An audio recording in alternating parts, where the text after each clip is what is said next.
మహర్షి బోధ. ఒక వ్యక్తి భగవాన్ రమణ మహర్షిని, మీరు గోచి పెట్టుకుని అరుణాచలం కొండ మీద కూర్చొని ఉంటారు, ఎక్కడకు వెళ్ళరు, మీ వలన లోకమునకు ఏమిటి ప్రయోజనము అని అడిగితే, అప్పుడు మహర్షి, అన్ని చోట్లకు తిరుగుతూ చేసేది సహాయం అనుకుంటున్నావా అన్నారు. బోధ వినపడుతుంది, కనబడుతుంది, ఆశీస్సులు కనబడవు. మరలా మహర్షి, నేను సహాయం చేయడం లేదని నీవు ఎలా నిర్ణయిస్తావు? నా వలననే కాదు, లోకములో ఎప్పుడైనా ఒక గురువు శరీరముతో ఉండడమే ప్రయోజనం. గురువు శరీరముతో ఉన్నాడు కనుక మాట్లాడతాడు. ఎప్పటికైనా గురువు నోరు విప్పి మాట్లాడిన మాట అజ్ఞానము అనే చీకటిని తొలగిస్తుంది. మౌనమే నిరంతర సంభాషణ, అనుగ్రహం. తాను శరీరము కాదన్న సత్యము ఆయనకి పూర్తిగా తెలుసు.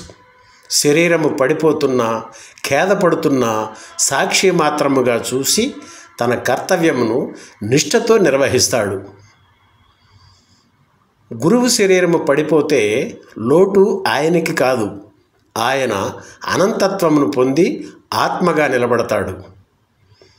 గురువు శరీరముతో లేని కారణము చేత జ్ఞానబోధ, అనుగ్రహం ఇచ్చే వ్యక్తి ఇంకా శిష్యులకు దొరకడు. శిష్యుల జీవితమునకు ఉన్నతమైన పదము లభించదు. గురువు శరీరము అలసిపోయి రోగగ్రస్తం అవ్వకుండా, డస్సిపోకుండా, పడిపోకుండా రక్షించుకోవడమే శిష్యులు ఆయనకి చేసే శుశ్రూష అని చెప్పారు. శరీరంతో ఉన్న గురువు ముక్తిని ప్రసాదించగలడు. వివరణ: పుట్టుక లక్ష్యం ఏమిటంటే శరీరం ఉండగానే జన్మరాహిత్యం పొందడం. గురువు మౌనంగా, శక్తిపాతంతో మన కర్మలు, కోరికలు, వాసనలు కొద్ది కొద్దిగా తొలగిస్తూ మన మనసును భగవంతుని చెంతకు చేరుస్తాడు. గురు సాంగత్యంలో 80 సార్లు వెళ్ళాలి, కొన్ని నిమిషాలు ఉండాలి. అప్పుడే మన జీవితం సంపూర్ణమవుతుంది. గురుచెంతకు 40 సార్లు వెళ్ళడం వలన 3-4 జన్మలు పడుతుంది.